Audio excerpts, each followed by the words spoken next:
Update. Am I the a-hole for denying my sister's lies in front of her in-laws? Original post. I am 25 female and have an older sister, Kate, 30 female.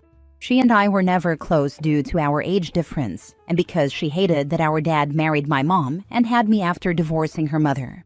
Kate claims dad told her he never loved her mother, and that my mom was his true love, that our dad always compared the two of us and asked her why she had to be a difficult child, and that overall, dad loved me more. On the other hand, dad claims nothing she says is true, that she was very problematic and insolent. These claims are backed up by my mother and dad's parents, so I assume Kate was never 100% honest. Anyways, these are their problems and do not concern me. Some time ago, Kate reached out to me and told me she got engaged. I said congrats and everything. She told me she had a favor to ask. She said her mother-in-law is very family-oriented and that it does not sit well with her that Kate is estranged from her family. In her words, her future mother-in-law believed something must also be wrong with Kate, and that she was partly to blame for being no contact with her family, fearing Kate might influence her son to do the same. What Kate wanted from me was for me to meet her in-laws, so they could see she doesn't hate her family. I joked that her future mother-in-law sounded a little intense, and I agreed to help her because, at the end of the day, I never hated her. And I don't think she hated me either. The fact that we are not close doesn't mean we hate each other or want bad things to happen to one another. Anyway, I went to meet Kate, her future husband, and her mother-in-law and father-in-law at a restaurant. They were very nice people and very warm. At some point, mother-in-law said something along the lines of being happy to see that the abuse we suffered didn't affect our sisterly bond. I was confused and asked what abuse she was talking about, while Kate tried to change the subject. Mother-in-law said it was okay, that I had nothing to be ashamed of, and that she knew from Kate our parents abused us while growing up. I clarified that this was not true. We were never abused by our parents or anyone in our family. We were raised in a very loving family. We were never hit or spanked no matter what we did. Our parents are well off, so we always had everything we wanted: clothes, phones, laptops, cars, etc. Mother-in-law got very, very angry. She apologized to me and started insulting my sister. She called her a liar, accused her of being manipulative, and said she was trying to insert herself into their family by being dishonest. What happened is that Kate accused our parents of many things that are not true. Now Kate is accusing me of ruining her life. She says her engagement is over, her in-laws hate her, and her fiancé doesn't trust her anymore. The thing is, I don't think I did anything wrong. I cannot sit and hear people blasting my parents for her lies and for things that never happened. But still, am I the a-hole for telling the truth? Now for the top comments before reading the update. Not the a-hole. Kate made a decision to lie, and then it bit her in the butt. Sounds like she made her bed and she can lie in it. Seriously though, how dumb is she? If she told her future mother-in-law something that big, of course she would bring it up to you. And if Kate expected you to lie for her, she really is special. And not in the good way, in the eats-paced way. I assume she never expected her mother-in-law to be so blunt and tell me? I don't know, but yeah, it's stupid. I'd put money on the mother-in-law already knowing she was full of it to begin with, and this just confirmed it for her. She probably caught her in other lies, saying things that just don't add up, etc. That's why she was so blunt about it. And as for her relationship, if it can be destroyed with the truth, it should be. Not the a-hole. If you asked my sister if we were abused, she'd answer no. The fact is that two siblings can have wildly different childhoods within the same household. My sister is the golden child who needs to be handled delicately and saved regularly. I'm the independent child who's magically supposed to save everyone and take all the nonsense. Your sister was either lying or she was stupid. I would never ask my sister to vouch for my reality because I know she doesn't share it. Now for the update days later. So a lot has happened during these last few days that generated even more drama. But before I get into that, I want to express a big thank you to those who commented and provided their feedback. After reading your comments, some things started making more sense, and honestly, it brought a lot of perspective to things I had missed. Also, I got really mad reading every little comment from those who projected their own messy family life onto my family. I realized the magnitude her words and claims can really have. People called my parents abusive, invented things that never happened, and started projecting what her life must have been like. Some even claimed my mom ruined her family, when my mom didn't even meet my father before his divorce. So it was a shock to see that strangers who somehow hear her stories might believe everything she says without even doubting a word, or even add their own dramas into the picture to feed her fantasy. The major thing that happened was that one day her ex-fiancé reached out to me via Facebook. He apologized for how things went during the meeting with his parents and asked if I was willing to have a chat with him because he wanted to check my version of the things Kate had told him. I explained that I didn't want to do this behind her back because I didn't think it was fair, but if he could manage to convince her for the three of us to have a conversation, I was all in. I also told him there were a lot of things I needed to confront her about, and I would really feel more comfortable with a witness there. For 2 days, I heard nothing from them, and then yesterday, the big conversation happened. We scheduled a call in the evening because everyone felt more comfortable that way. I'll say from the start that I had nothing to do with convincing my sister to attend the talk. This was her decision after discussing it with her ex. From what I understand, she agreed to it, hoping that, in the end, her fiancé would take her back. Unfortunately, I will admit, her ex and I kind of ganged up on her because we both had many questions, and she was the one to provide answers. Some of the answers I got from her. Why did she lie about being abused by our parents? She claimed she did not specifically mention me as being abused, but admitted she did not correct her mother-in-law when she misunderstood. So she knew her mother-in-law was under the impression that our parents abused both of us, but didn't correct her. When her fiancé asked why, she said she felt that by not correcting her, the mother-in-law would stop viewing her as the problem, knowing that there were two of us in the same situation. She still claimed she was abused by our parents. When I asked for specific examples, she first said, "You know very well what happened," but both her fiancé and I insisted. Some of the things she mentioned were, when she was a teenager, she was often punished while I was not, which to her indicated I was loved more. And this, in her view, was abuse.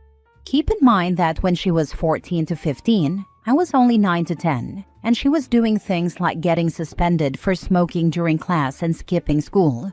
How was I supposed to be punished alongside her?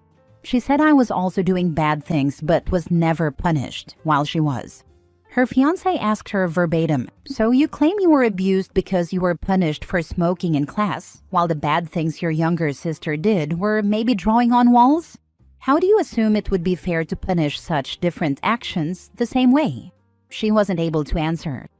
She claimed she was financially abused by our parents because they wouldn't give her money for fun activities, school trips, or events when she misbehaved. This was an example of punishments she would often receive. Her fiancé asked her if our parents provided her with basic things like food, clothes, and school supplies, and she said yes. He mentioned that parents are not obligated to fund trips and fun activities, so how was she financially abused? I asked if she ever thinks about the things she did wrong toward our family. She claimed she knew she wasn't a saint, but she was a child. I pointed out that at 17, you are not a child, and you know better than to swear at your grandmother. Her fiancé had no idea about any of this, so I explained some very nasty things she did and said. One time, we were getting ready to go to our cousin's baptism, and she wanted to wear a black t-shirt with a pentagram on it. Grandma asked her to change because it wasn't appropriate for a baptism. Kate called her an old, outdated freaking hag. Her fiancé brought up a story Kate told him and his parents about an incident where my parents abused her by confiscating her car, leaving her to walk to school during winter. What she failed to mention was that they confiscated her car because of a DUI, which she treated like it wasn't a big deal. And secondly, she never had to walk to school during winter. She could have taken the bus. And in reality, even without a car, she carpooled with a classmate. This triggered her ex a lot because, unfortunately, he lost his grandfather to a drunk driver. So even knowing this, Kate lied and turned her story into a soap opera just to make herself look like a victim. I asked her ex if she ever said negative things about me, and he said no. She only mentioned instances where our parents treated us differently, but always pointed out that they were doing it to turn us against each other. Based on the stories she told, she apparently never blamed me or said anything negative about me. The entire ordeal lasted about 3 hours, and by the end, I was exhausted. I told her that even if we were never very close as sisters, I have always loved her and considered her my sister, period. Not half, just my only sister. I told her I understand that our parents could have handled things differently, and that maybe she didn't receive all the help she needed to adjust to a stepmother and a new family dynamic, but I am now judging her as an adult. An adult who should know not to lie, not to play the victim, and who should take responsibility for her actions. As people pointed out in my last post, I advised her to get therapy and work through her issues. But until that happens, I cannot continue to have a relationship with her. She accused me of favoring our parents over her, but I told her I favor the truth over lies, and she should be ashamed of herself. So that's what happened between me and Kate. I have no idea what happened, or what will happen, with her ex, but based on how things turned out, I really doubt he will give her another chance. He made it clear that she cannot be trusted and pointed out something his mother told him. If she's capable of lying in such a way about her own parent, what might she be capable of saying about him? He said he wouldn't be surprised if she later accused him of being abusive, since that seems to be her narrative. But that's her own problem. She made this bed for herself. I remember your last post. While I did suspect correctly that her experience growing up would be different from yours, I knew from the get-go she was up to something nefarious. She could have been honest, but instead she lied and expected you to cover for her. The story about her DUI made me lose any ounce of sympathy I may have had for her situation. Since she is a liar and may lash out at you, I suggest you talk to your parents about what happened so that they are aware and not caught off guard when it eventually gets back to them. I told them everything that happened so they can be aware. What was very, very hard to digest was the way they reacted. They were not angry, not enraged. They were just like, yeah, we expected that much from her. This feels so similar to my niece and how she views her relationship with my sister, her stepmother, and my brother-in-law. She too claimed emotional and financial abuse, despite her claims being complete BS. In the long run, this has broken her relationship with her own half-sister, as well as with her dad and stepmom. The rest of us have to walk on eggshells when dealing with her because she'll cut off contact for months on end if we say something she doesn't agree with. Even though she's not related by blood, none of my siblings consider her less than family. Very similar to how you always consider your sister your sister. I wish my experience could provide you insight, but I don't know how to fix broken people. I think therapy is the right choice. Maybe, considering your bond, you can go to family counseling with her. I've yet to get my niece to go to family counseling with me, but it's a different relationship. I think you have a chance to go to family counseling and help resolve some issues where my family doesn't. I hope the best for you, and I hope your sister finds the piece she's missing. I am willing to support her, only if she admits her mistakes and goes to therapy. By admitting her mistakes, I mean also apologizing for all the lies she told. I never saw the impact such claims could have until I posted here for the first time. Being used to her behavior, I think I excused her ways as being dramatic, but I now understand how such claims can easily be believed by strangers, which is not okay for the people being accused. I also hope your niece gets some sense and improves. Last story. Am I the a-hole for not babysitting my sister's kid after she said my infertility makes me the perfect aunt? I, 32 female, found out last year that I can't have children. It was devastating. I don't really want to get into the medical side of it here, but it's been a hard pill to swallow. I've been in therapy, trying to process everything, and honestly, it's been rough. My husband, 34 male, has been amazing through all of it. We've talked about maybe adopting someday, but right now I'm still just grieving.